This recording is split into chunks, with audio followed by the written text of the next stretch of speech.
인간 사회를 다스리는 데는 법이 필요하다고 하죠. 법은 뭐 도덕의 최소한이다. 도덕과 관련돼 가지고 결국 도덕은 뭡니까? 그 함께 사는 사회에서 그 지켜나가야 할 그런 이제 도리인데, 그것은 뭐 서로 은원이 자꾸 쌓이고 업보 이런 것을 어떻게 관리하냐, 그 결국 그거와 관계가 있죠. 그러니까 그 법이 없으면은 인간 사이에 범죄와 그런 이제 서로 주고받는 그런 것들이 너무 많다 보면은 서로 업이 쌓이고 갈등과 그런 것이 증폭되고 하니까, 인간이 궁극적으로 해탈을 향하여 나아가려면 법을 통하여 이제 잘못한 것을 하나하나 점차 줄이고 그래야 됩니다. 그래서 법에는 어떤 기능이 있냐면은 업을 관리하는, 예? 업을 관리하기 위한 그런 법이 있죠. 그런데 업을 관리하기 위한 그런 조직체가 있습니다. 국가사회 조직체. 국가사회 조직체를 관리해야 됩니다. 관리해야 되려면은, 반드시 이 어떤 선하다 뭐 그런 거의 기준하고는 달리 국가사회 나름의 고유의 그런 규율이 있죠. 그러니까 이 경우는 법을 또 어떤 법이 있냐? 그 체제 유지를 위한 법이 있죠. 체제 유지를 위한 법. 이렇게 법을 두 가지로 나눌 수가 있습니다. 물론 이제 독재자 이제 통치자는 이거를 뭐 서로 막 섞이겠죠. 그래서 막 뭐 빨갱이는 나쁜 사람들이다 뭐 이런 식으로, 그러니까 섞여서 이제 통치를 하겠지만은 이 법은 이 두 가지로 나눌 수가 있습니다. 그래서 이러한 법을 저지르는 사람은 글쎄요, 아주 뭐 사이코패스, 아주 양심이 없는 경우도 있겠지만 대부분의 경우는 자기가 한 일이 나쁜 짓이란 걸 알죠.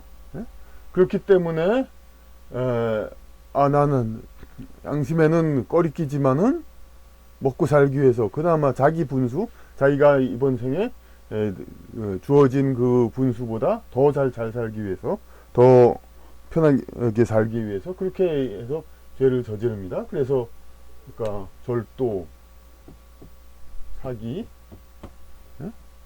그리고 뭐가 있습니까? 그러다가 이게 강도, 상대방이 피해자가 저항을 하면 강도, 그다음에 살인까지 나오죠. 이게 이 경우는 이제 재물을 위한 것뿐만 아니라 이번 생에 자기 분수에 맞지 않는 여성, 그러니까 그런 사람을 어떤 차지하기 위한, 그런데 그게 안 되니까 그것에 대해서 이제 여기서 뭐 강간도 여기에 포함시켜 보겠습니다. 그래가지고 하여튼 이런 저항을 하면 강도나 강간, 저항을 하면 살인까지 지고, 그러니까 어떤 단순히 그러니까 그 증오 때문에 살인할 수도 있고 여러 가지 그런, 이제 이런 거 대부분 자기가 한 짓이 나쁜 것은 압니다. 그런데 그렇지만은 그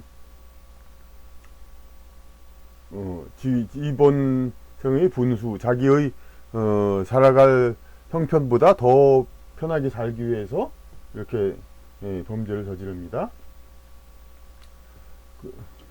그런데 반면에 민중을 더 잘 살게 하기 위해서 지금 어려운 사람들이 가진 자들한테 착취당하는 이것을 타파하고 더 잘 살기 위해선 이 사회의 체제를 바꿔야 하겠다.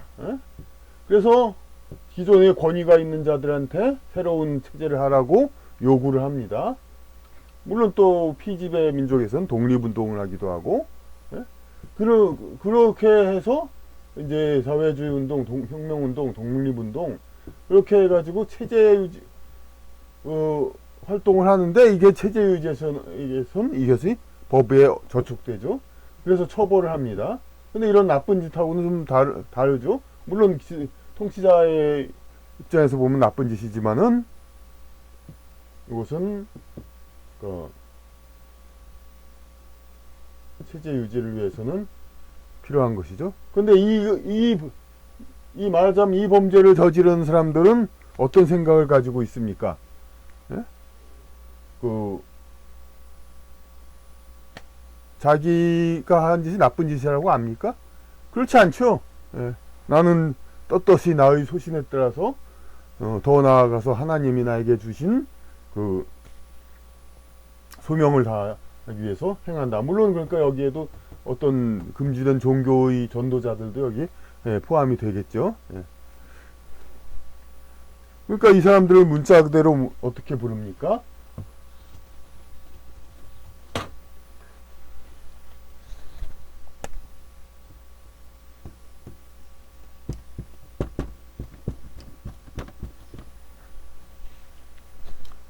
양심범이라고 부르죠.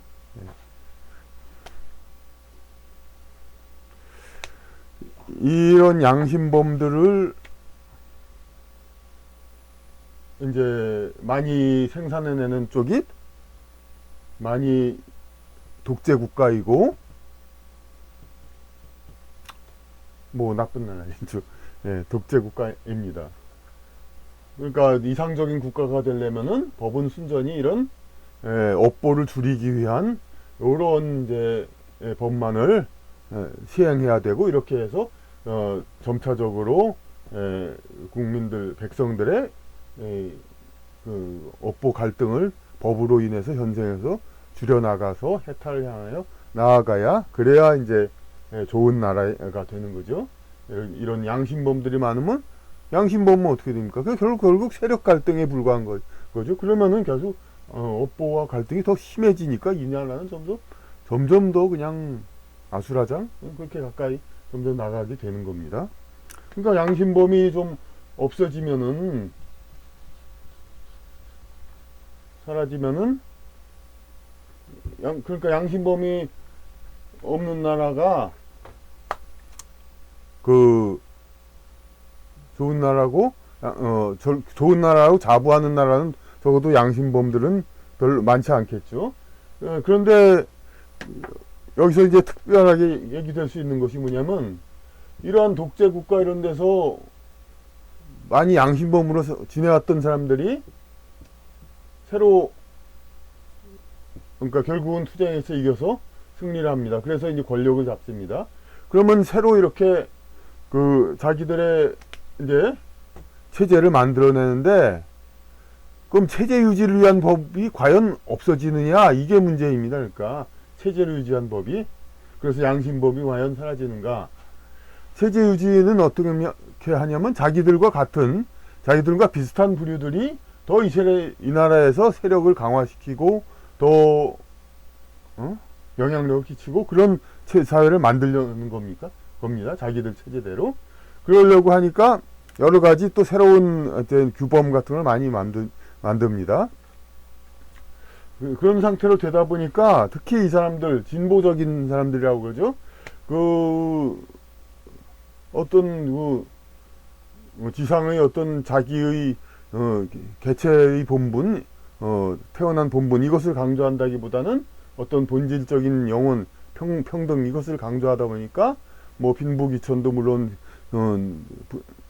없는 것이지만은 그 남자와 여자도 이 관계도 차이별도 없애야 한다 해가지고 자꾸 그냥 뭐 요새 공중파를 장악한 그쪽은 항상 굳이 그냥 실내에서 그냥 가만히 있는 여자 아나운서에게도 바지를 입히려고 애를 쓰고 그렇게 자꾸 그 어떤 남녀의 구분 차이를 없애려고 애를 쓰죠. 그러니까 그러다 보면은 또 성적인 그 남성의 어떤 성욕으로 인해서 여성과의 그런 특별한 관계식 이런 것도 자꾸 부정하게 됩니다. 그래서 남녀의 교합을 어떤 친구 사이에 그냥 합의 정도 그런 식으로만 자꾸 바꾸려고 합니다. 물론 그게 나쁘다는 건 아닙니다. 이제 더 발달한 형태일 수도 있죠. 이제 남녀의 어떤 그 성 충동, 더 권시적으로 말하면 번식 충동 이런 거에 의해서 남자가 자꾸 여자를 얻으려 하는 것보다 친구 간의 합의에 의해서 그러한 이제 즐기는 그걸로 이제 발전시키는 거 이것이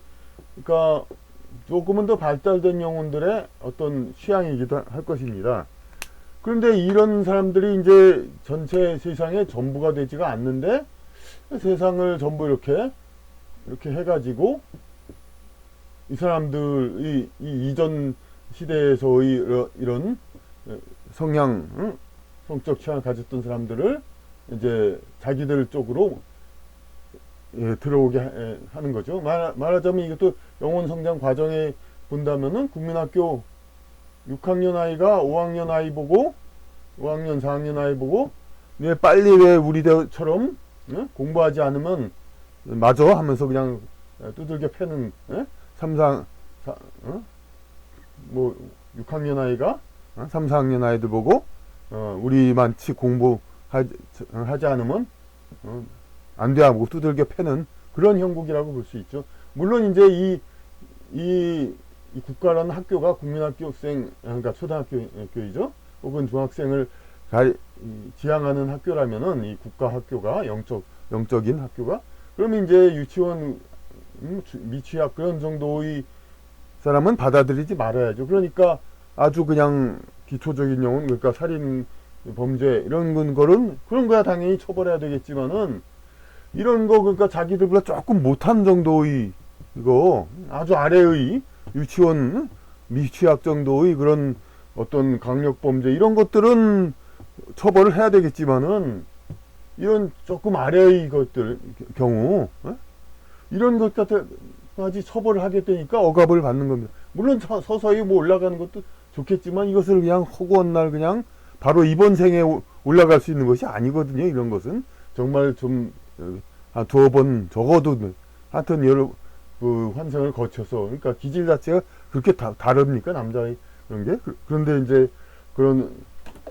여성과의 관계 이런 것들에 대해서 그리고 그때 여성과의 관계에서 또 경쟁적으로 밀린 사람들은 여러 다른 방법으로도 좀 그걸 또 해소하려고 합니다. 뭐 사진이라든지 다른 방법으로 그래서 이런 것들에 대해서 근데 먼저 업을 해소하는 업을 이제 완화하기 위한 그런 이제 법이 있다고 그랬죠. 근데 이런 이제 성적인 그 여러 가지 매너나 성향 혹은 변태 이런 것들을 이제 위에서 이제 조금 위에 진보적인 측에서 이렇게 처벌하는 이런 쪽의 범법자들은 자기들을 한 것이 잘못한 거란 거 그렇게 크게 생각 못 합니다.